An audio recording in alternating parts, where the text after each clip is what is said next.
Hey guys welcome back. आज की video में हम फंडामेंटल एनालिसिस करेंगे वेरासिटी कॉइन का। ये किस तरह का कॉइन है, किस तरह से वर्क करता है, इसका इकोसिस्टम कैसा है, किस तरह से इसमें कितना फ्यूचर पोटेंशियल है। स्पेसिफिकली टॉकिंग अबाउट इस टोकोनॉमिक्स पार्ट थोड़ा कंफ्यूजिंग है, उसका हमें डिटेल ऑलरेडी मिल गई है, तो उसको भी डिटेल में देखने वाले हैं एंड आपको पता चलेगा कि ये कॉइन अच्छा है या बुरा है, आपको बाई करना चाहिए नहीं करना चाहिए, बाई किया है तो होल्ड रखें या ना रखें। इस तरह के सारे सवालों का जवाब आपका ये वीडियो होने वाली है। तो स्टार्ट करते हैं वीडियो। अगर आपने अभी तक चैनल सब्सक्राइब नहीं किया है तो चैनल सब्सक्राइब जरूर करो and press the bell icon, ताकि आपको सारी अपडेट टाइम पे मिलती रहे। एक चीज़ और बताना चाहूँगा, अगर आप चैनल पे नए हैं तो यहाँ पे मैंने ऑलरेडी गिव अवे का अनाउंसमेंट किया, आप इस वीडियो में जाके पार्टिसिपेट कर सकते हैं। वहाँ पे आपको पता चल जाएगा किस तरह से पार्टिसिपेट करना है। 10 BUSD का हम गिव अवे स्टार्ट कर रहे हैं। 10,000 सब्सक्राइबर हो जाएंगे तब हम उसे ड्रॉ करेंगे and we will continue to do so. आगे जो भी होगा to show the gratitude towards the community, इसको हम कंटिन्यू रखेंगे गिव अवे को। वेरासिटी अगर करंट में देखो $0.003944 पे ट्रेड कर रहा है, 7.93% डाउन है कंपेयर टू लास्ट 24 आवर, और 10.34 बिलियन इसकी सर्कुलेशन सप्लाई है। Maximum supply, total supply 110.3 billion है। लेकिन आपको यहाँ पे कुछ टोकनोमिक्स पार्ट में डिटेल में मैं एक्सप्लेन करूंगा कि आपको वरीड नहीं होना है कि इतना ज्यादा डिफरेंस है। ऐसा ना हो कि सप्लाई बहुत ज्यादा अनलॉक होकर आ जाए और बाद में प्रॉब्लम क्रिएट हो जाए। मार्केट कैप की अगर बात करोगे तो $40.8 मिलियन की भी मार्केट कैप है। और पिछले बुलन की अगर बात करोगे तो उसने अच्छी खासी $350 से $400 मिलियन की मार्केट कैप अचीव कर ली थी। अगर आप इसको बाई करना चाहते हो तो देश सुमिन सेंट्रल एक्सचेंज यहाँ पे अवेलेबल है, क्यूकॉइन गेट डॉट आईओ, आप देख सकते हो, भी ग्लोबल भी है, पोलोनिक्स है। उसके बाद क्रिप्टो डॉट कॉम पे भी अवेलेबल है, ओके एक्स पे भी अवेलेबल है, बाइनेंस पर भी अवेलेबल नहीं है, लेकिन जब बाइनेंस की इसकी लिस्टिंग होगी तो उसमें अच्छा खासा पंप देखने को मिलेगा। अगर आपको डेक्स पे बाई करना है तो आप यहाँ पे आपको इथेरियम का कॉन्ट्रैक्ट मिल जाएगा और आप इथेरियम के डेक्स पे यानी यूनिस्वाप सोसिस पे जाके इसको बाई कर सकते हो। अब थोड़ा सा देखते हैं इसकी बेसिक डिटेल, फिर इसके व्हाइट पेपर में जाएंगे, then we'll go to the further detail tokenomics and price prediction part. अब ये वर्क कैसे करता है। वेरासिटी अब यूनिक कंसेंसस को फॉलो करता है, that is called proof of view. Proof of view में ये इंश्योर करता है कि जो सामने वाला इंसान कंटेंट देख रहा है या फिर उसको यूज कर रहा है वो इंसान ही है, यानी बोट नहीं है। इनका कहना है कि जो एडटेक इंडस्ट्री में फ्रॉड है इन द सेंस, जब ये एडटेक इंडस्ट्री वाले जब अपना एडवर्टाइज करते हैं तो उनको 100% श्योरिटी नहीं होती कि जो उनका एडवर्टाइज देखा जा रहा है वो इंसान ही है या नहीं है, ह्यूमन है या नहीं है। उस प्रॉब्लम में उनको जो जो भी फेवरेबल रिजल्ट नहीं मिलता अपना एडवर्टाइज प्लेस करने का, तो उस केस में वेरासिटी उसका एक अल्टरनेटिव ब्लॉकचेन पावर सॉल्यूशन है। ये इंश्योर करता है अपनी पेटेंटेड टेक्नोलॉजी से, which is proof of view, के जो सामने वाला मतलब पर्सन है वो इंसान ही है जो इस कंटेंट को देख रहा है। साथ में इन्होंने और भी कई चीज इंक्लूड की हैं, जैसे कि एनएफटीज है, इनका खुद का वॉलेट, एनएफटीज मतलब को ऑथेंटिकेट करने का भी प्रोसेस उसमें इंक्लूड किया है। इनका खुद का वॉलेट भी है, ई स्पोर्ट्स को भी इन्होंने उसमें एंगेज किया है, और जिसमें पबजी इनके और इसका ऑफिशियल पार्टनर में से एक है। तो वो भी काफी अच्छा है इसके लिए। आगे चल के किस तरह से मतलब और भी क्या चीज इंप्रूव करने वाले हैं, इनका मेनली अभी तो एडटेक पे फोकस है, बाद में ई स्पोर्ट्स पे भी डिटेल में फोकस करने वाला है। अगर आप इसकी मतलब व्हाइट पेपर ओपन करके देखोगे, वहां पे आपका इकोनॉमी फ्लो किस तरह से वर्क करता है, टोकोनोमिक्स, फ्यूचर यूटिलिटी, इस तरह की बेसिक डिटेल्स आपको व्हाइट पेपर में देखने को मिल जाएगी। 40 पेज का व्हाइट पेपर है, you can check it out. This is the official website. यहाँ पे आपको 4 मेजर सेक्शन दिखेंगे, token, e sports, adtechs and NFTs. तो अगर आप ई स्पोर्ट्स की बात करोगे तो ई स्पोर्ट्स में क्या करने वाले हैं कि जो ई स्पोर्ट्स गेम्स हैं उनका क्रेज बढ़ता जा रहा है डे बाई डे। उस केस में ये आप इनसे जुड़े हुए टूर्नामेंट या फिर आप खेल सकते हो। Even you can watch and earn वाला कंसेप्ट है, जितना आप देखोगे उतना ही आपको रिवॉर्ड के तौर पर वीआरए टोकन रिवॉर्ड में मिलेगा। अब ये ई स्पोर्ट्स का क्रेज से मतलब इसका क्या मतलब जुड़ाव है, या मतलब इससे क्या मतलब इसका रिलेशन है।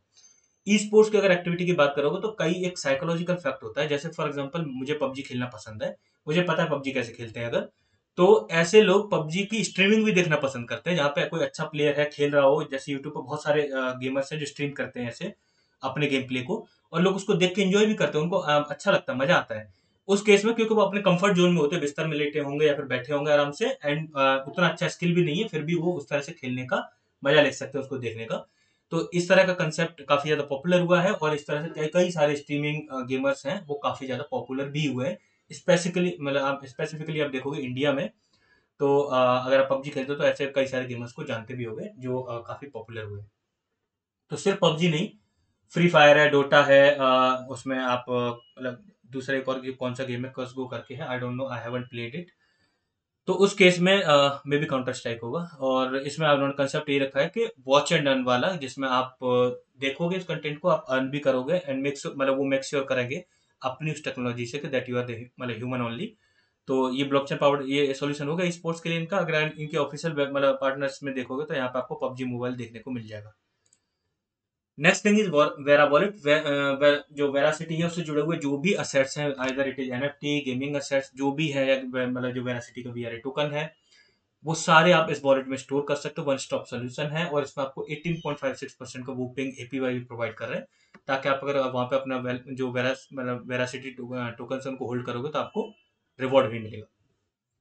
एडटेक के बारे में मैंने ऑलरेडी बताया कि जैसे इनका एक विजन है कि जैसे अगर ये एक जनरल रिसर्च बताएं तो 2023 तक जो एडटेक फ्रॉड है वो लगभग $100 बिलियन का मार्क क्रॉस कर जाएगा। अब ये एडटेक फ्रॉड क्या है?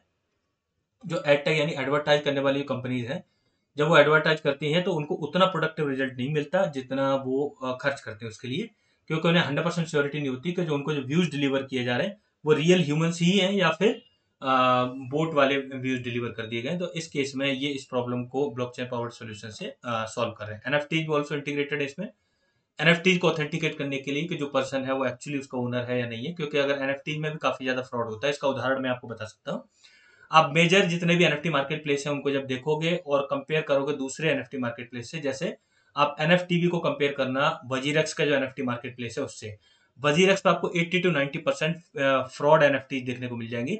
उस केस में यानी जो यूजर्स उसको मिंट करते हैं उन्होंने वो एक्चुअली बनाई ही नहीं होती, वो कहीं से फोटो डाउनलोड कर लेते हैं, कहीं से इमेज का स्क्रीनशॉट लेके बड़े ही क्लेवरली उसको मतलब मॉर्फ करके या फिर कह सकते हैं कुछ चेंजेस उसमें करके और उस पर वहाँ पे अवेलेबल करा देते हैं। और इस तरह से इसी वजह से वजीरक्स का जो एनएफटी मार्केट प्लेस है वो डूम्ड हो गया, यानी उसमें कोई ज़्यादा एक्टिविटी नहीं होती और उसमें कुछ ज़्यादा इम्पैक्ट भी उसका देखने को नहीं मिला। इसीलिए वजीरक्स टोकन का अनदर यूज केस ड्रॉप हो गया, तो उसको आपको बाई नहीं करना चाहिए।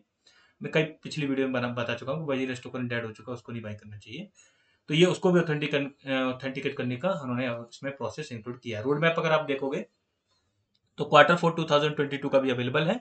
उसके आगे 2023 का भी रोड मैप अवेलेबल नहीं है, आगे अवेलेबल करा देंगे। बाकी स्ट्रिक्ट रूटीन से ये अपने रोड मैप के जो भी पॉइंट्स उनको अचीव करते जा रहे हैं। यहाँ पे आप देखोगे तो बहुत जेनेरिक टर्म्स दिए हैं, जैसे वेरा व्यूज को थोड़ा सा मतलब ऑन बोर्डिंग करना, process for publishers and partners, Vera views expanded programmatic ad supports, या वेरा व्यूज के लिए, फिर वेरा वॉलेट के लिए आप देखो हेल्प सेंटर और यूजर्स लॉन्च, वेबसाइट रिवैम्प। इस तरह से आप देखो वेरा व्यूज और वेरा वॉलेट को ही इंप्रूव करने के लिए उन्होंने Q4 को डेडिकेट किया है।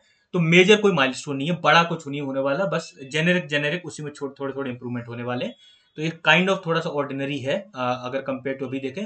प्रोजेक्ट अच्छा है, वर्क अच्छा कर रहा है, पार्टनरशिप अच्छे लेवल पे, लेकिन अभी Q4 2022 में देखोगे तो चीजें ऑर्डिनरी दिख रही है।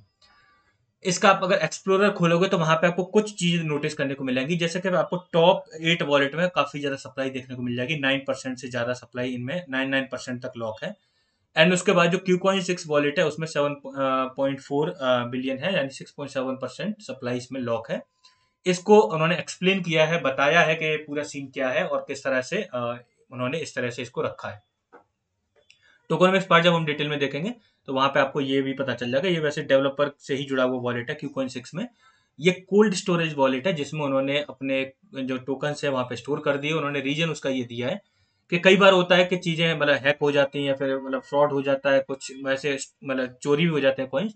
तो उस केस में जो थर्ड पार्टी अगर उसकी सर्विस वो लेते हैं और उसका वो प्रीमियम पे करते हैं तो वो चीजें इंश्योर्ड रहती हैं, यानी उनको उतनी वैल्यू मिलेगी ताकि प्रोजेक्ट में मेजर कोई ड्रॉबैक क्रिएट ना हो। इसलिए इन्होंने कई सारे थर्ड पार्टी वॉलेट्स में कोल्ड स्टोरेज स्टोरेज वॉलेट में सप्लाई लॉक करके रखी है।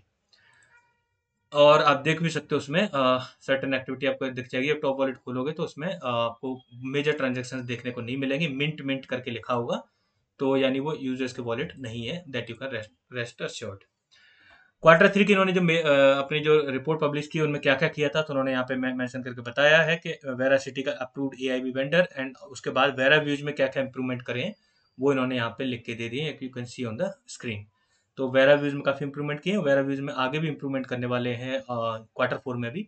सॉरी 2023 का अभी तक जो रोड मैप वो अवेलेबल नहीं है। आप समझते हैं इसका टोकोनॉमिक्स वाला पार्ट, और इसको थोड़ा सा ध्यान से समझना है क्योंकि ये जरूरी है।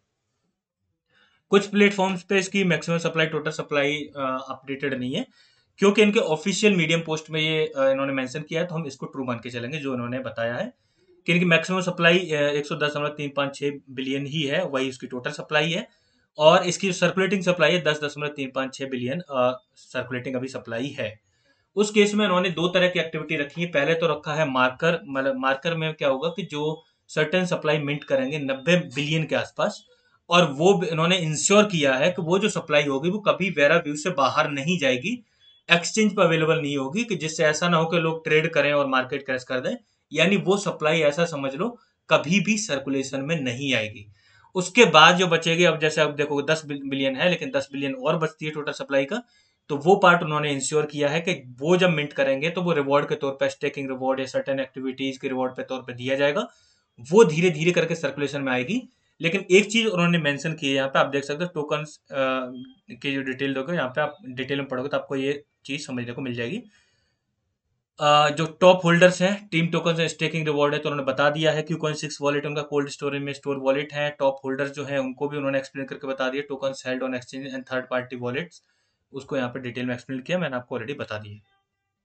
फाउंडेशन के पास कितने कॉइन्स हैं, अब यहाँ पे उन्होंने बोला है ये 90 मिलियन जो मार्केट टोकन्स है वो आएंगे, लेकिन वो कभी भी वेरा व्यू से बाहर नहीं जाएंगे। That will be exchange of value के लिए वो यूज होंगे बिटवीन द जो भी एडटेक कंपनी होंगी और इसके बीच में, और बाकी इसका जो रेवेन्यू होगा उससे वो बाई बैक एंड बर्न भी करेंगे, ये भी इन्होंने मेंशन किया है। तो मैं यहाँ पर आपको दिखा दे रहा हूँ कहाँ इन्होंने बोला है। Token by back and burn mechanism भी लेके आएंगे और फ्यूचर यूटिलिटी भी लेके आएंगे।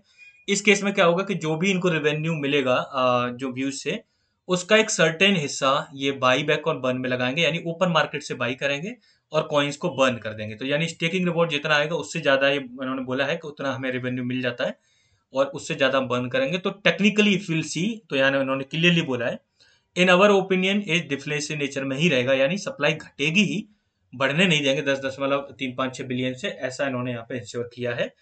फिर भी घटेगी, लेकिन फिर हम ऐसा समझ लेते हैं क्योंकि एक सर्टेन टाइम तक तो बाकी 10 बिलियन भी सर्कुलेशन में आएंगे, तो हम इसकी जो प्राइस प्रिडिक्शन वाले पार्ट को जब देखेंगे तो 10 बिलियन ही मान के चलेंगे।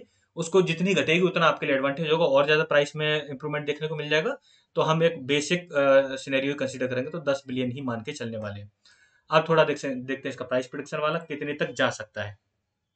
पास्ट में अगर आप देखोगे मार्केट कैप में, तो $380 मिलियन की मार्केट कैप इजीली अचीव कर गया था पहले, और उसके बाद अगर आप प्राइस में देखोगे तो पहले $0.08 तक इजीली पहुंच गया था। अब बात आती है कि आगे कितना इंप्रूव हो सकता है, तो कौन से वेरिएबल कंसीडर किए गए और उसके बाद क्या क्या मतलब सिनेरियो रहेंगे उसको भी ध्यान में रखा गया। पहले तो इसका जो रोड मैप है उसमें कोई मेजर माइलस्टोन नहीं है, काफी ऑर्डिनरी दिख रहा है Q4 के लिए, और आगे का हमें पता नहीं है। तो जो अभी हमें इन्फॉर्मेशन अवेलेबल है उसके बेसिस पे ही हम जज करने वाले हैं। तो वहां पे मेजर कोई एकदम माइलस्टोन नहीं दिख रहा हमें एकदम से कि मतलब बहुत ज्यादा बूस्ट आ जाए ऑप्शन में। तो it will be gradual process. Second thing, कितना मार्केट शेयर इसको मिल सकता है अगर अगले बुल रन तक देखा जाए, क्योंकि उसमें अभी तक काफी टाइम है, और उसमें जैसे अदर प्लेटफॉर्म भी हैं जो सेंट्रलाइज्ड हैं, जो प्रूफ ऑफ व्यू को मतलब काफी अच्छे तौर पे यूज करते हैं, और वो भी मतलब एडटेक कंपनी उनको भी प्रेफर करती है। फॉर एग्जांपल आप देख सकते हो एक बहुत बड़ा एडटेक का जो रेवेन्यू है वो यूट्यूब के पास जाता है, क्योंकि यूट्यूब भी काफी ज्यादा स्ट्रिक्ट है, उसका एआई भी काफी स्ट्रांग है, और वो भी इस तरह से आप ऐसा उसको कम नहीं आंक सकते।